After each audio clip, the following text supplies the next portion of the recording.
What's going on, you guys? Get on in here because it is time for the latest episode of It's Real to Us, the Wrestling Podcast. I am Anthony the Mark. He is Nate Diggity Dog. Woof, woof. What's up, guys? And today we are talking about the July 12th edition of Friday Night SmackDown. Nathan, I think we just jump right on into the juicy talking point. Absolutely. Let's go with it. And that being, of course, the Bloodline decimating Randy Orton. Solo Sikoa came out. He said, I want everybody to acknowledge me, including Roman Reigns, setting the table, pun intended, for when Roman comes back to become the head of the table. We're going to see them fight. But then aside from that, Cody Rhodes came down. He officially said at SummerSlam, we're going to get Cody Rhodes versus Solo Sikoa for the WWE Championship. Of course, a 4-on-1 beatdown ensued. Jacob Fatu looked incredible. Nate, I know you love Fatu. Oh, I love Fatu. Jacob Fatu is my favorite Bloodline member, definitely. Maybe behind Tua.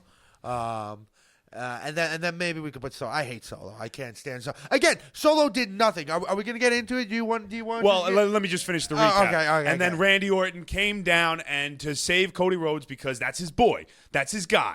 Okay, through thick and thin, Randy's going to have Cody's back, okay? He's like a son to him. My son, look what they do to my boy. But anyway, Randy Orton comes down, gets put through the table, super kicked a billion times. Cody Rhodes was held through the ropes. Samoan spiked. He had to watch it all happen. So, Nathan, what was your reaction to seeing all of that unfold? My biggest point is that, again, Solo did absolutely nothing. He's the boss. He got beat up by Cody. Okay. Jacob Fatu did everything, destroyed Randy, destroyed Cody, made Cody be in that position. Okay. And Solo is just watching this guy just throw his body around, throwing his head into Cody Rhodes. Headbutting. Literally, he headbutted Cody Rhodes' ribs. Doing Samoan drops left and right, putting Randy through a table. Like, he was doing everything.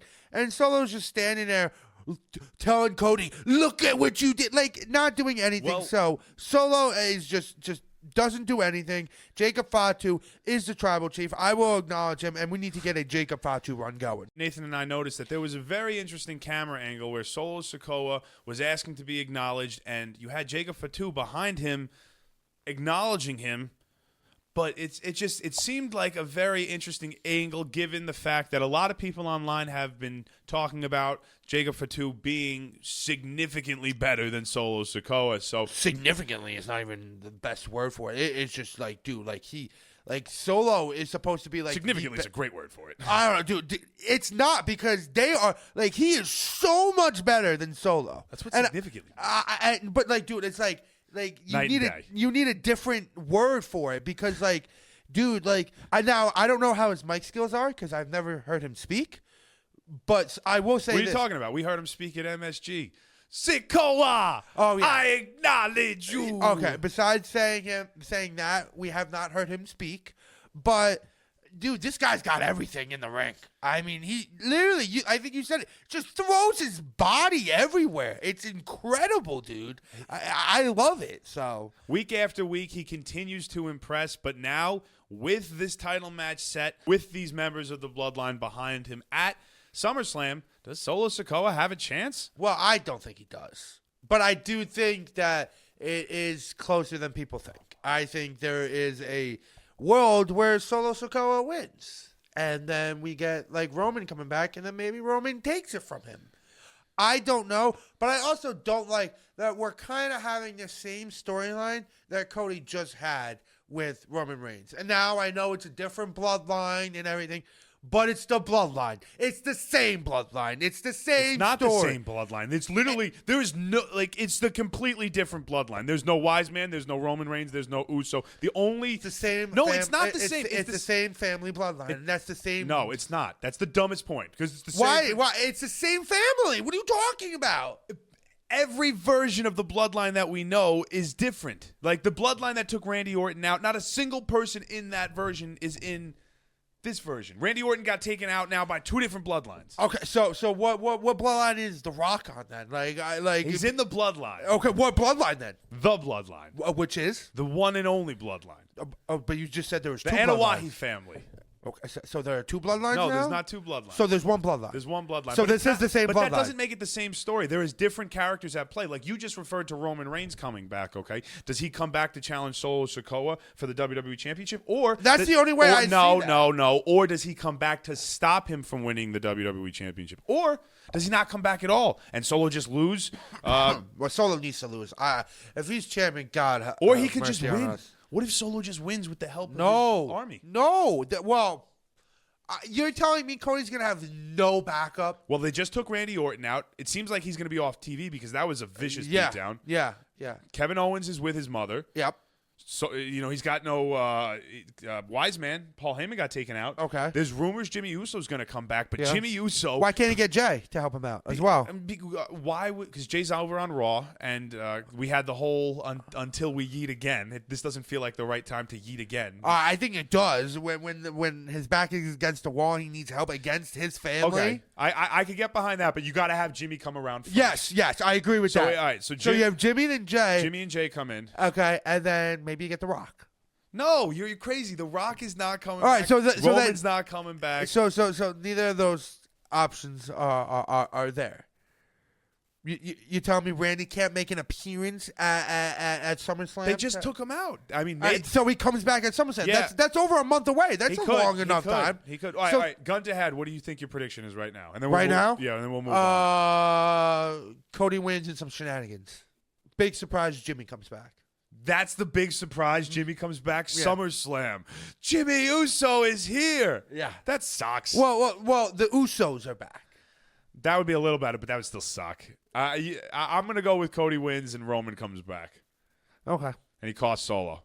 Cost Solo? Yeah. So then what, you get Roman Solo at what? Bad Blood or Bash of Berlin? Maybe, and then that trickles over into War Games, and then we bring Sami Zayn and the Usos to Roman's side against the four of the Bloodline members now. Well, isn't there a fifth? Zilla Fatu, but he's still kind of green. He's still on the Indies, but that could be interesting. We both got Cody Rhodes despite the Bloodline beatdown, despite the exclamation point, putting Randy Orton through the table, even though Cody Rhodes has no one. Neither one of us at this point see Sikoa dropping the title. I hope he doesn't win it, because if he does win it, I think we're in trouble. I mean, I guess I shouldn't say I don't see it happening. It could happen. I wouldn't be surprised. Still got Cody Rhodes. So we're going to go ahead and we're going to move on. And we're going to talk about how SmackDown opened tonight, and that being with the new Miss Money in the Bank, Tiffany Stratton. And she went ahead, boasted, said that, she is, Miss Money in the Bank, the youngest Miss Money in the Bank. Indeed. So love that. Then we had Bayley come out, spitting up some nice promo. Love that, doing her thing, saying I'm the champ. I know you're there. Also reminding Tiffany that she was Money in the Bank. Yes. And she's like, you got to pick your moment.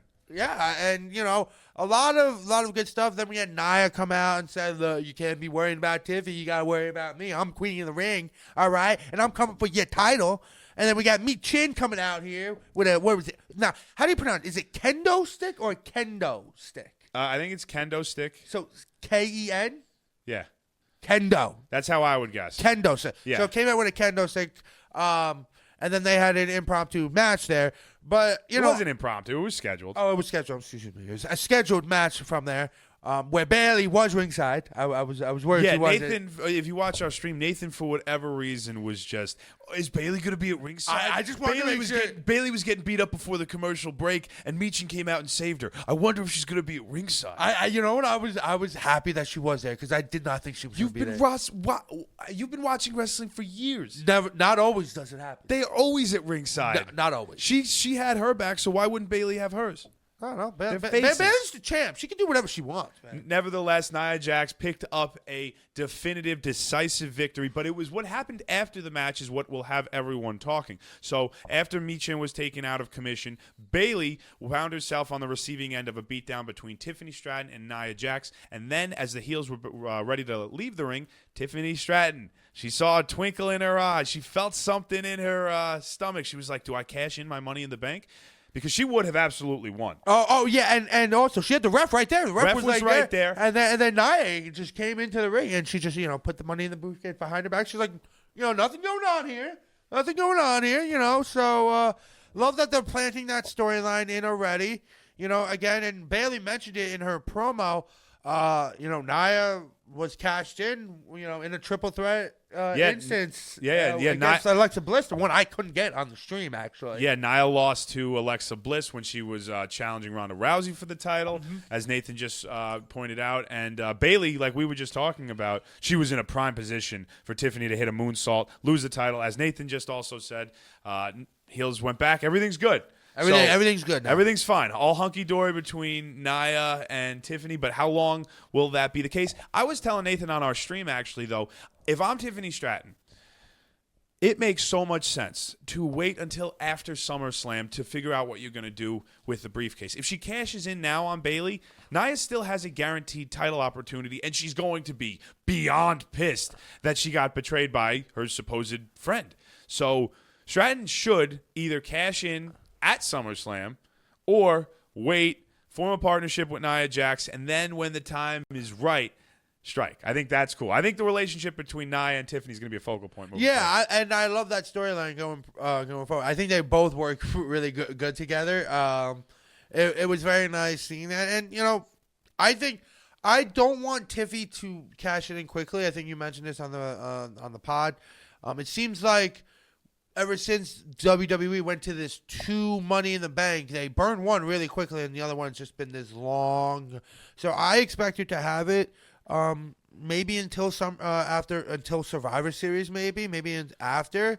But it will be very interesting, and it's gonna, Nia possibly winning at SummerSlam, beating Bayley. What does Tiffy do? Does she wait until Nia is vulnerable and betray her friend?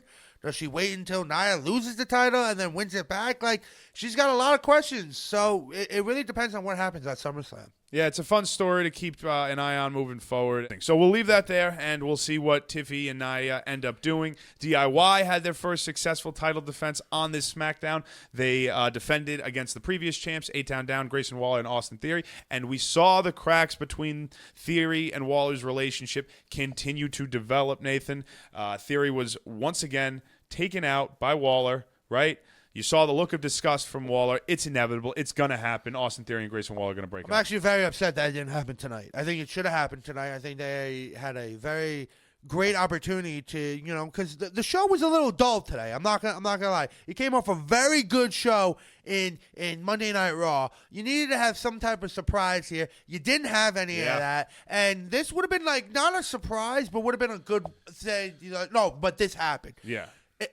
Waller needed to turn on Theory, or vice versa. Theory needed to turn on Waller. And one of those things needed to happen. And it didn't. It felt like they rushed the bloodline out there right after the match as well, which I am not too happy about, even though it was Jacob Fatu and he just wreaked havoc and it was awesome. But I would have liked to see a little bit more storytelling with the tag team division for SmackDown. Because I feel like they haven't been really building any stories for this tag team division, and I felt like you could have built it a little bit more tonight, and you really didn't. They don't have many tag teams that have been established, right? Like, what other tag teams can we mention on SmackDown right now? So we got DIY, A-Town Down, the Street Profits are on SmackDown. Yep. But they just challenged for the titles, and they missed out on their opportunity. They haven't really, like, what other tag teams have been a focal point? Nobody really, right? Pretty Deadly. Pretty. I mean, I'm sorry. Why isn't Pretty Deadly in the tag team? Like, they are pretty hot in They'd WWE. be perfect foils for DIY. Maybe Pretty Deadly will be their next opponents, but it definitely feels like Waller and Theory, although it wasn't this week, maybe it should have been, are heading for a split. It's inevitable. It is inevitable. Yeah, it's just really annoying. It should have been tonight. So it's not tonight. Maybe it's next week. So we will let you know when that happens. Else on the docket, we heard from one LA Knight. Yeah. And it is not official yet, but it's going in the right direction that we will get the highly anticipated LA Knight versus Logan Paul United States Championship Showdown at SummerSlam. Nick Aldis has signed the dotted line on the contract. LA Knight has signed the dotted line on the contract. The only person whose signature remains is Logan Paul. Oh, what a surprise there, Anthony. What a surprise. So over the next coming weeks, we are going to watch LA Knight forcefully have Logan Paul sign that contract. And you know what? For all I know, Logan Paul's going to find a way not to sign the contract. The guy has, as of right now, as of this recording, 250 days. As a pretty impressive title. 252. 252. I think as of it's something right around there. 250 to 252 as of this recording. Okay. How many title defenses? Two title defenses. That's like one. That's over one title defense every 100 days. The guy doesn't go to work. He's due for a title defense. He's due for a title defense, and you know what? He'll try to find a way to weasel a way out of this. Oh, you know what? He's actually going to say, no, I'm going to do it because it's in his hometown of Cleveland, Ohio. Well, he's from Cleveland. It would be a great place for him to lose. The case could be made for Logan Paul retaining, but the case also could be made for LA Knight taking the championship. No case for him retaining. What case do you have for retaining? Let me hear this. For retaining? Yeah. The fact that he's defeated 250 days. He's had two title defenses. Yes. The main reason why I think Logan Paul should, if he were to retain, is because of you. Because of how angry and how upset not only you, but many other professional wrestling, WWE fans specifically, get upset at the fact that he's champion. That fuming hatred will inevitably boil over to a point where a big moment can, be capitalized on. This guy sucks. I hate him. I think that you can do the moment with LA Knight for what it's worth. But for what it's worth, I mean, maybe. But, also, I'm rooting for LA Knight. I want LA Knight. You want LA Knight? So are you going to say LA Knight is going to win this match? Going to win his first WWE championship? My cards are on the table. I haven't been good with my mid-card title predictions lately. Have not, so this worries me. Sami Zayn kills me. But they're all in on LA Knight, baby. Yeah, I love it. Yeah. The yeah movement is in effect. I am ready to get behind and support LA Knight again. All right, I'm ready to get hurt again. All right, great. I love it. Logan Paul, you suck. Get to damn work. Now, here's the thing. LA Knight, he's fallen off a cliff before. Can he capitalize on the moment? Oh, he will. It remains to be seen. He's going to be a champion. This podcast is pro LA Knight over Logan Paul. I can't speak for Nathan. I love Logan Paul. I think he's great for WWE. I never said he wasn't great for WWE. No, I just said I would just like to. No. But I said I love Logan Paul. I would just like. You wouldn't say that. Well, if he goes to work every day, but maybe I would say that. I'm talking about right now. I love Logan Paul right now. He needs to go to work. Right now, do you love Logan Paul? No. That's what I thought. No. But if he went to work like the normal and like every American, right? American. Yeah, American. Idiot. He would be great, but he doesn't. He shows up every 2 months and is a champion. He shows up a lot more than 2 months. We shouldn't reward that. He shows up a lot more than 2 months. We shouldn't reward that. All I'm saying is LA Knight, Logan Paul, it's going to be electric at SummerSlam, but let's go ahead and let's talk about just a couple of other things that happened on the show. Naomi versus Blair Davenport. Not much happened here. Naomi picked up the win. Yeah, and if you're going to push Blair here, why not have her win? I thought that was a questionable thing. But, they had a little hissy fit after the match, a little backstage thing. Yeah, Blair got a little bit of the heat back after she took out Naomi. Originally gave her a shake of the hand, show of respect, but then once Naomi's back was turned, she went ahead and she hit her. This didn't inspire me. I think Blair Davenport is stuck in the starting gate, and her career might be over before it begins, but hey, maybe she can prove me wrong. But the big final thing I want to talk about on tonight's show and podcast is Chelsea Green and that amazing bedazzled neck brace. If you didn't see it, go to Twitter, go online, go look up Chelsea Green neck brace. I'll tweet something about it, Anthony. That's amazing. And I guarantee you something pops up, okay? It was remarkable. It's what I thought Tiffany Stratton's Money in the Bank briefcase was going to look like. Chelsea Green heard Stratton talking about what the briefcase is going to look like, and she's like, no, I'm going to steal the look before you do the look, bitch. And here we are. Chelsea Green once again stealing the show. Doesn't matter if she's going through 2 tables in a women's Money in the Bank ladder match. Doesn't matter if she's in the backstage area waiting for Nick Aldis, who's not even in the building. She is the best part of SmackDown. I might be being a little hyperbolic, but I love Chelsea Green. I'm going to have to get you back on the Chelsea Green bandwagon because I love Chelsea Green and Piper Niven. Piper Niven made me laugh today. It's all because of Chelsea Green. I'm on the bandwagon, on the Chelsea Green Piper Niven bandwagon. Get those women tag team champions back. That's what I want. That's what I would like to see.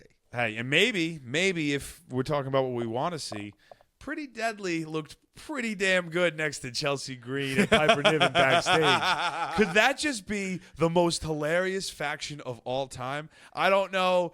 If they got nothing better else going on, why not just let them run with it? It's a whole bunch of highly entertaining characters, so that is what I would want. But that was Friday Night SmackDown, July 12th, 2024. Anything we missed, Nathan, that we think we need to talk about? No, I thought everything was great. All right, rate the show 1 to 10. 5.5. 5.5 is quite low. Huh. That is pretty low. No, 6. Yeah. That 6 sounds. I was gonna say 6.5. So I'm gonna give it a passing with effort, but nothing super big happened. Randy Orton getting sacrificed was the big takeaway from the show.